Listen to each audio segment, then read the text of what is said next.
Google Python టీమ్ని lay off చేసిందని ఇప్పుడు న్యూస్ కొంచెం సర్క్యులేట్ అవుతుంది.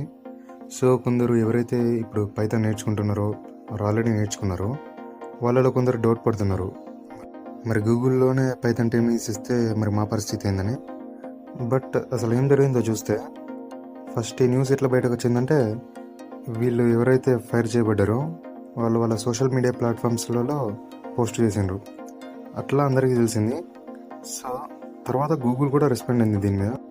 గూగుల్ స్పోక్స్ పర్సన్ అయిన అలెక్స్ గార్షియా కమ్మట్ ఏమన్నాడంటే, it's the part of the business, ఇట్లా లే ఆఫ్స్ చాలా జరుగుతుంటాయి, ఇది కామనే అన్నాడు. సో అయితే మనం ఇక్కడ 2 పాయింట్స్ డిస్కస్ చేసుకోవాలి. నెంబర్ 1, గూగుల్ లే ఆఫ్ చేసింది పైథాన్ డెవలపర్స్ని కాదు, పైథాన్ ఓపెన్ సోర్స్ మీద వర్క్ చేసేవాళ్ళని. మరి పైథాన్ డెవలపర్స్కి పైథాన్ ఓపెన్ సోర్స్ మీద వర్క్ చేసే వాళ్ళకి డిఫరెన్స్ ఏంటంటే, పైథాన్ డెవలపర్స్ పైథాన్ని యూజ్ చేసుకొని వెబ్సైట్స్ బిల్డ్ చేస్తారు, మెషిన్ లెర్నింగ్లో వాడతారు and more. Python developers just Python use చేసుకుని ఇలాంటి ప్రాజెక్ట్స్ బిల్డ్ చేస్తారు. వేరాస్ ఈ పైథాన్ ఓపెన్ సోర్స్ మీద వర్క్ చేసేటోళ్ళు ఎట్లంటే, వీళ్ళు డైరెక్ట్ పైథాన్ సాఫ్ట్వేర్ని అప్డేట్ చేస్తారు. అర్థం కాలేదా? ఇంకా ఈజీగా చెప్పాలంటే, ఫర్ ఎగ్జాంపుల్ నువ్వు పైథాన్లో వర్షన్స్ చూసుంటావు, లైక్ 3.10, 3.11, 3.12. సో ఇవన్నీ వర్షన్స్ ఎట్లా అప్డేట్ అయితే ఎవరైనా అప్డేట్ చేస్తేనే కదా. సో ఆ అప్డేట్ చేసేదే ఈ పైథాన్ ఓపెన్ సోర్స్ మీద వర్క్ చేసేటోళ్ళు. అండ్ వీళ్ళు కొన్ని Python frame works and libraries కూడా క్రియేట్ చేస్తారు. సో గూగుల్ ఎవరిని లే ఆఫ్ చేసిందో అర్థమైంది కదా.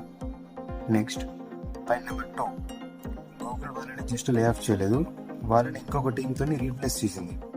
ఆ టీం జర్మనీ నుంచి అండ్ ప్రజెంట్ తీసేసిన టీం యూఎస్ నుండి.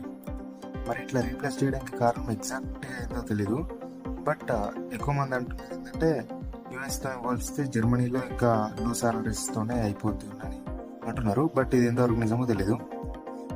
గూగుల్ ఇంకా ఏమంటుందంటే, వీళ్ళు ఎవరైతే వాళ్ళ జాబ్స్ కోల్పోయారో వాళ్ళు మళ్ళీ గూగుల్లోనే వేరే జాబ్స్కి అప్లై చేసుకోవచ్చు. అందరిలాగా కాకుండా వీళ్ళకి వేరే టెక్నాలజీస్తో ఉన్న జాబ్స్కి అప్లికేషన్ ఇంకా ఈజీగా అవుతుంది. సో వాళ్ళు గూగుల్లోనే వేరే జాబ్స్కి అప్లై చేసుకోవచ్చు అని గూగుల్ చెప్తుంది. సో ఇది గూగుల్ పైథాన్ టీమ్ని లే ఆఫ్ చేసిన ఇష్యూలో జరిగింది.